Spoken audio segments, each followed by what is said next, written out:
యూనివర్సిటీకి సంబంధించిన బ్రేకింగ్ ఇది. వైసీపీ ప్రభుత్వ హయాంలో విశాఖ ఆంధ్ర యూనివర్సిటీ వీసీగా పనిచేసిన ప్రసాద్ రెడ్డి అధికార దుర్వినియోగం, తీవ్ర అక్రమాలకు పాల్పడ్డట్టు విజిలెన్స్ అండ్ ఎన్ఫోర్స్మెంట్ విభాగం తన విచారణలో నిగ్గు తేల్చింది. ఆయన వర్సిటీని ఒక పొలిటికల్ ఆఫీస్ లా మార్చేసి నిబంధనలకు విరుద్ధంగా నియామకాలు, నిధుల దుర్వినియోగానికి ఒడిగట్టారని విజిలెన్స్ పేర్కొంటోంది. పదవీ విరమణ చేస్తున్న టైంలో ఈ విచారణ నివేదిక రావడం ఇప్పుడు కీలకంగా మారింది.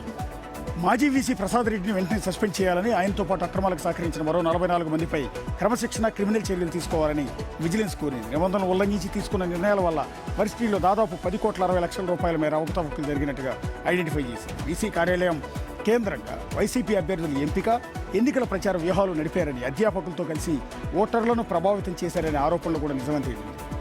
యూజీసీ రూల్స్ పక్కన పెట్టి ఒకరిని ప్రొఫెసర్ గా నియమించారని, అలాగే వీసీ కుమార్తె కోసం ఎంటెక్ సెమిస్టర్ ఇంటర్నల్ మార్క్స్ ని మార్చేశారని నివేదిక వెలుగులోకి వచ్చింది. దుర్వినియోగం చేసిన నిధుల్ని రికవరీ చేయాలని, అక్రమంగా జారీ చేసిన 2 ఎంటెక్ డిగ్రీల్ని, 3 పీహెచ్డీల్ని రద్దు చేయాలని విజిలెన్స్ విభాగం ప్రభుత్వానికి సిఫార్సు చేసింది. ప్రసాద్ రెడ్డి సంపాదించిన అక్రమాస్తులపై ఏసీబీతో సమగ్ర విచారణ జరిపించాలని సూచించింది. ఒకసారి వైజాగ్ వెళ్దాం. మన కొలీగ్ రాజు ఉన్నారు. రాజు, ఏంటి ఆయన వీసీగా పనిచేస్తున్నారు, త్వరలో రిటైర్మెంట్ కూడా కాబోతున్నారు. బహుశా కూటమి ప్రభుత్వం వచ్చినాక ఆయన వీసీగా తప్పించినట్టుంది కదా ఈ అలిగేషన్స్ కారణంగా. ఇవాళే లాస్ట్ డే అంట ఆయనకి. 24 వరకు ఉన్నటువంటి ప్రభుత్వ హయాంలోనే మొత్తం వీసీ ప్రసాద్ రెడ్డి రెండోసారి వీసీగా అయిన తర్వాత అప్పుడు కుటుంబ ప్రభుత్వం అధికారంలోకి రావడం, అధికారంలోకి వచ్చిన తర్వాత వీసీగా రిజైన్ చేసి వెళ్ళారు. కానీ 19 నుంచి 24 వరకు ఉన్నటువంటి ఆయన చేసినవి అరాచకాలు ఎంత కాదని ఇప్పుడు విజిలెన్స్ అండ్ ఎన్ఫోర్స్మెంట్ ఇచ్చినటువంటి నివేదిక ద్వారా తెలుస్తున్నటువంటిది అయితే ఉంది. 10,40,00,000 రూపాయలు దాదాపుగా ఇక్కడ దుర్వినియోగం అయ్యాయి. దీంతో పాటుగా అంటే ఒక వీసీ ప్రసాద్ రెడ్డే కాదు, అతనితో పాటు ఉన్నటువంటి 44 మంది ఉద్యోగులు కూడా ఇవాళ చిక్కుల్లో పడినటువంటి పరిస్థితి అయితే ఉంది. ఎందుకంటే వైసీపీ కార్యాలయంగా ఆంధ్ర యూనివర్సిటీని పూర్తి స్థాయిలో మార్చేస్తారు. ఎందుకంటే వీసీ ఛాంబర్లోకి వెళ్ళడానికి ఏ ఒక్కరికి కూడా అనుమతి లేని లోపలికి వెళ్ళేది లేదు. కానీ కార్పొరేటర్లు, ముఖ్యంగా మేయర్ ఎలక్షన్ లో కార్పొరేట్ అభ్యర్థుల సెలక్షన్ కూడా వీసీ ఛాంబర్లోనే జరిగింది. అక్కడ ఉన్నటువంటి మొత్తం విశాఖలో ఉన్నటువంటి మొత్తం వైసీపీ కార్యకర్తలు ఎవరైనా సరే లోపలికి నేరుగా రావచ్చు అనేది అప్పట్లో ఉన్నటువంటి టాక్. అంటే ఒక రాజు ఒకటి చెప్పండి, కాదు vigilance report as it is గా చదువుతున్నాము మనం, నిజంగా ఫ్యాక్ట్ ఉందా?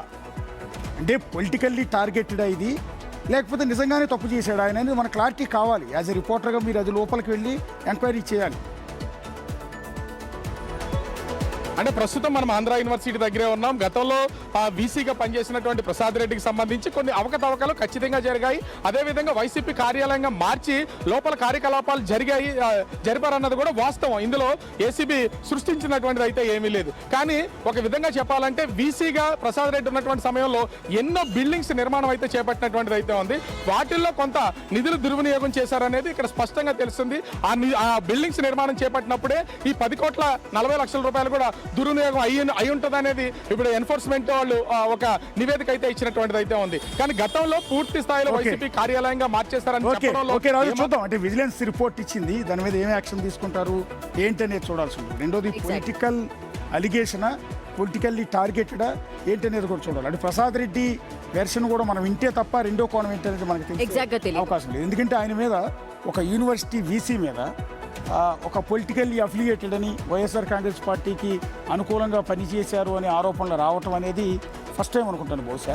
దానికి ఆయన వెర్షన్ ఏంటనేది చూడాలి. మరి రెండో కోణం చూడట్లేదు. First of all vigilance report ఇచ్చింది కాబట్టి ఈ vigilance report highlight. And vigilance report కూడా ఏ బేసిస్ మీద ఇచ్చింది అనేది కూడా ఎగ్జాక్ట్ గా అక్కడ మెన్షన్ అవ్వలేదు.